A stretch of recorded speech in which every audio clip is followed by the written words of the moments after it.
The demobats attack. The sequence of Steve being attacked by the demobats is one of the biggest moments of the 4th season. Filming the scene at the lake where Steve is pulled through a water gate into the Upside Down was an intense challenge according to Joe Keery. Movie magic was needed to show the character being dragged underwater by invisible forces.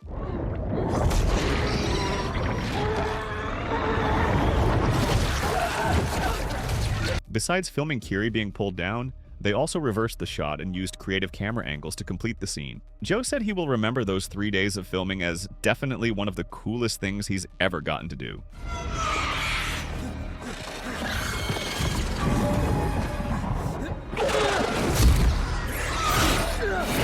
The underwater sequence required a large tank and an intense set design. In the scene after passing through the water gate, Steve is attacked by the demobats, but behind the cameras the result looked like this.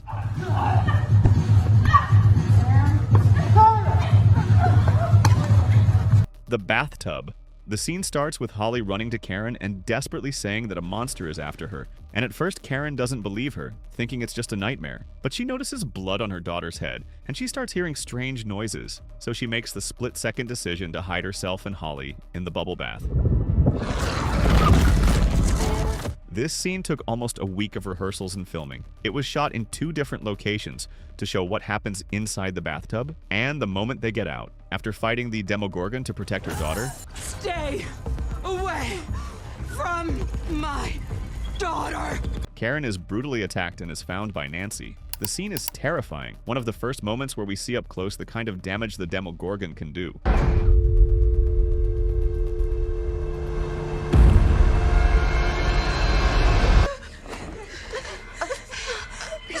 Don't try to talk, okay? Just... Karen's injury makeup was treated as a visual reference. Since this is the first demogorgon attack we see so closely, the artists created deep cuts, punctures, and lacerations that would define the standard of brutality of these creatures.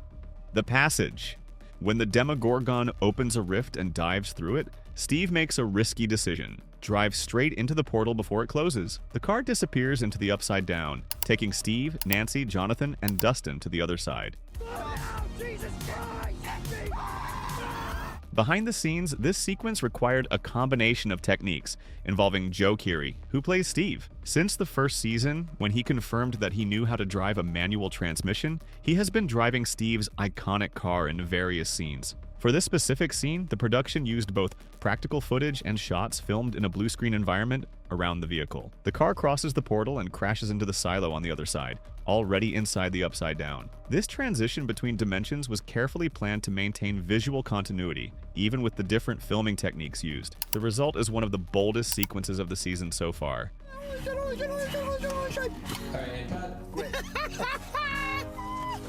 Max in the Abyss.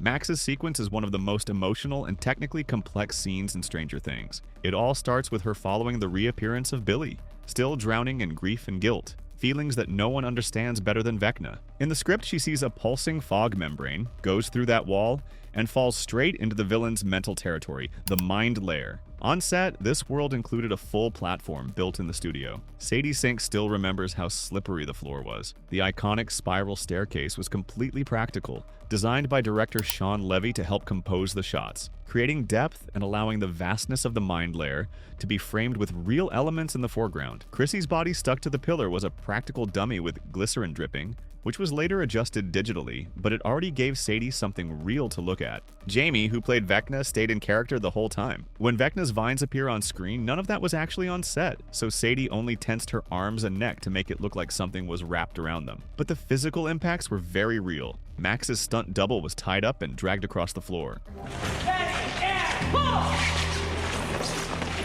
When the sequence enters escape mode, Sadie runs through that muddy puddle reacting to objects falling from the sky that weren't really there. So she was basically dodging and pretending. It also helped that Sadie's stunt double took some impressive falls into the bloody, muddy water, creating a combination of digital effects and real energy. The running part was actually 5 takes of Sadie running about 25 meters, which were edited together to make it look like she was running a much longer distance. The famous cemetery levitation also required stunt rehearsal, with Sadie being lifted by a harness. Dustin's confrontation. Since the start of the 5th season, Dustin has been carrying built-up tension. The grief over Eddie, the sense of responsibility, and the need to honor his friend's memory have turned into something almost obsessive. When he decides to wear the Hellfire Club shirt at school, everyone notices, especially Andy, who attacks him. In retaliation, Dustin puts a snake in Andy's locker with a note saying, "Hellfire Lives." Later, he goes to the cemetery to visit Eddie's grave, only to find that it has been vandalized again, this time with the blood of the same snake he had left in the locker. That's when Andy and his friends show up to circle him. Dustin tries to defend himself. He throws chemicals into Andy's and his friends' faces, giving him a temporary advantage. But the aggressor's numerical and physical superiority quickly turns the tide.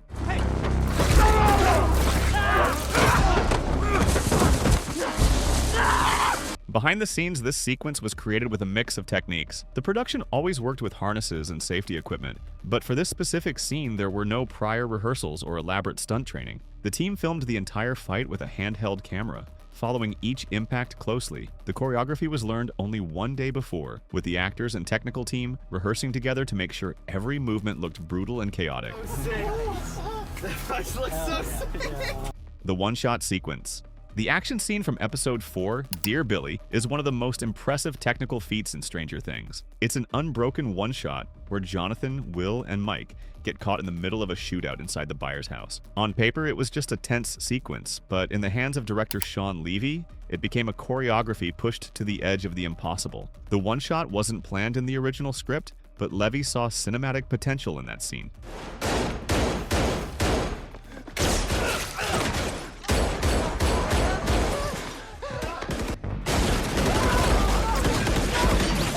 Nothing there was pre-visualized months in advance like in huge movies. Levy and his team had to improvise directly on set, acting out every movement, with the director himself playing all the characters to show the actors what he wanted. We gotta go! And Joseph. Crash! The challenge of a one-shot is that everything needs to happen in absolute sync. The actor's actions, the stunt actions, and the camera's movement. One mistake is enough to ruin everything. Everyone had to perform their job at an extremely high, almost perfect level. The camera passed between walls. Stunt performers broke windows, furniture was thrown, gunfire effects were synchronized with millimetric movements. When the final take came out perfect, everyone knew they'd captured something special. The death solo. Eddie Munson's guitar scene became one of the most iconic moments in Stranger Things, and it all started with an unlikely coincidence. Before even knowing this detail, the Duffer Brothers hired Joseph Quinn, without having any idea that he actually played guitar in real life. When he finally got the script and saw what he would have to do, his reaction was immediate. He ran to buy a guitar and started practicing obsessively. The sequence is presented as a visual and emotional climax, a perfect catharsis within the chaos of the Battle of the Upside Down. Eddie on top of the trailer, the improvised amp, the swirling red clouds in the background. Everything seems to explode together when he starts playing Master of Puppets by Metallica, a song handpicked by the creators. As soon as he got the script, Joseph spent months practicing. He had already played guitar since childhood, so he had a foundation, but he had to dedicate himself intensely to master the song. As Joseph himself described, he played most of the track, but for the extremely fast and technical solo, the production brought in a professional guitarist named Aiden Fisher. This is from you.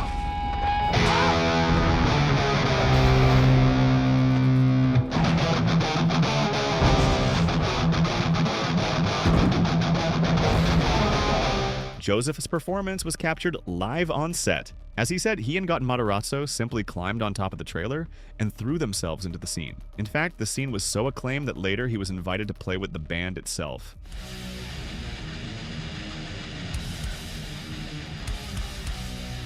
Will as a kid. The 5th season opens with a direct return to the origins, not only of the story, but of the series itself. Will Byers appears again as a child in a sequence that works as a bridge between season 1 and the present, now reenacted by a new actor, Luke Kokotek, chosen for his physical resemblance to young Noah Schnapp. The sequence recreates Castle Byers with surgical precision, the same framing, the same placement of the lanterns, the same chaos of the forest around it. But the scene isn't just nostalgia, it continues exactly from the moment in season 1 when Will is hiding in Castle Byers, running from the demogorgon inside the Upside Down. And now we finally learn what happened after that moment, and the truth about who was behind everything, Vecna.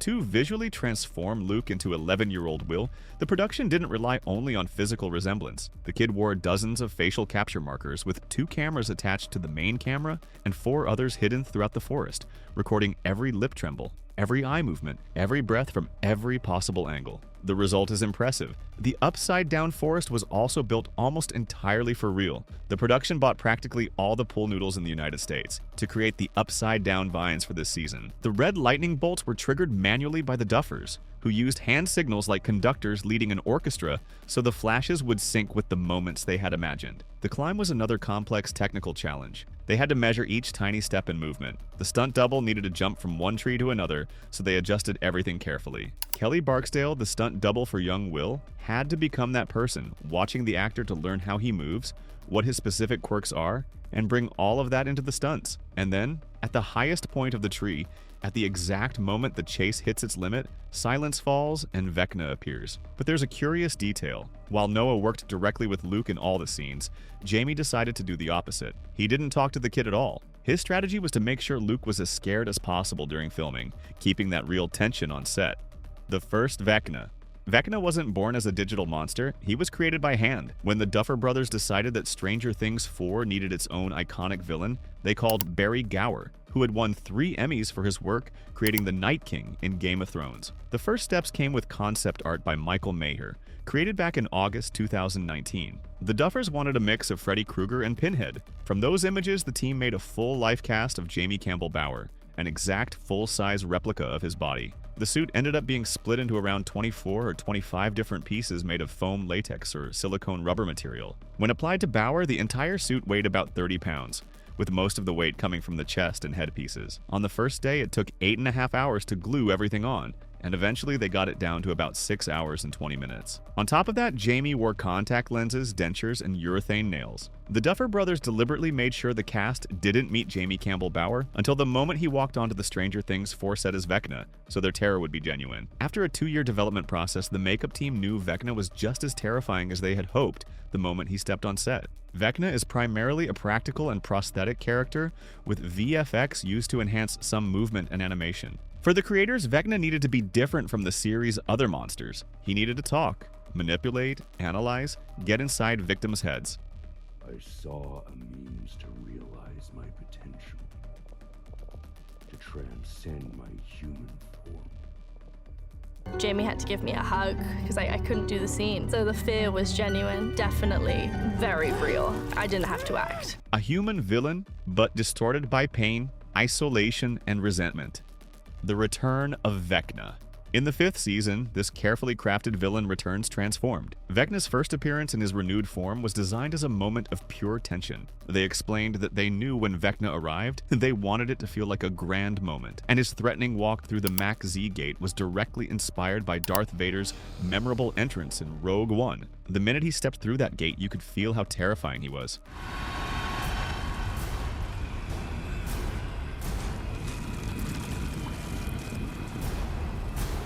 Behind the scenes, creating Vecna 2.0 required a different approach from the previous season. The face was fully prosthetic, as were the shoulders and hands, but the rest of the body was covered by a tight lycra suit with tracking markers for visual effects. Barry Gower, head of the prosthetic makeup department, explained that Vecna's appearance couldn't be achieved with practical makeup alone, so the team found a middle ground where they made the head and shoulders on Jamie, and from the top of the chest down, the entire body would be enhanced and created digitally. Costume designer Amy Paris made sure Bower wore 3-inch lifts in his shoes, so Vecna would stand out over the other characters. Jamie absolutely owned it the moment he stepped out of that gate, showing that Vecna wasn't afraid of anything. The Wizard. From the beginning of the series, Will has always carried the weight of the Upside Down without ever being able to control it. In Stranger Things 5, that finally changes. The scene where Will awakens his powers was planned very early on. One of the first ideas of the 5th season was to question whether Will would be able to tap into that connection and use it against the villains.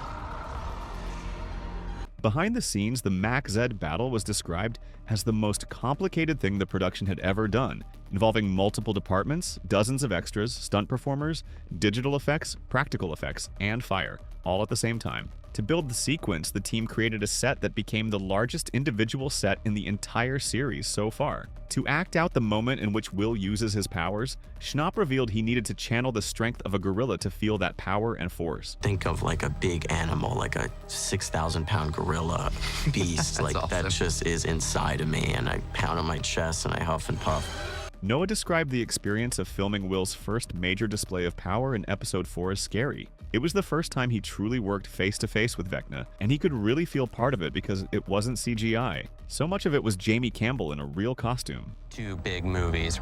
We wanted to build to a big climax that would hopefully leave people exhilarated and dying to see what happens next. The Demogorgon.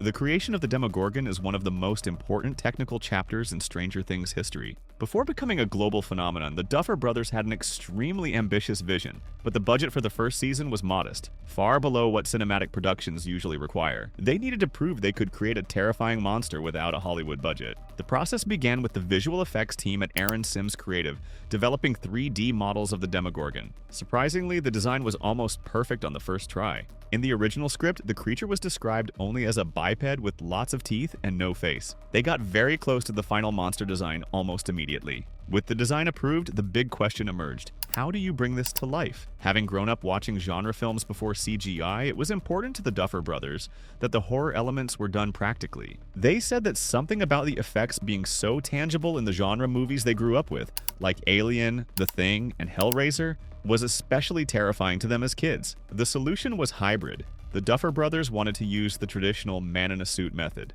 CGI was used for scenes that required the Demogorgon to do things a person in a suit simply couldn't. Climb walls, jump long distances, open its head like petals. In Season 1, they were very limited in how much they could show it, needing to keep it in the shadows. There were some CGI shots like when it burst through the wall, but they always tried the practical approach first. In Season 4, when they made the Russian prison sequence, the process evolved. When working on a Demogorgon scene, they simply edited the sequence with nothing in it. They filmed, or at least rehearsed, with a man in a green suit. In the edit, sometimes the takes with the green suit were the best takes, so they used those, and sometimes they used the clean plate. The decision to mix practical and digital effects paid off spectacularly. The Demogorgon became one of the most recognizable creature designs of the decade. The Tower Race. The tower sequence is one of the most fun and physically demanding moments of the season, a challenge that mixes the classic rivalry between Jonathan and Steve. It all begins when the radio transmitter from the Squawk falls, leaving Hawkins without communication exactly when the group needs to stay connected the most. Steve immediately volunteers to climb the dangerous tower, but Jonathan also volunteers, and the two turn the situation into a race to the top, to Nancy's absolute despair.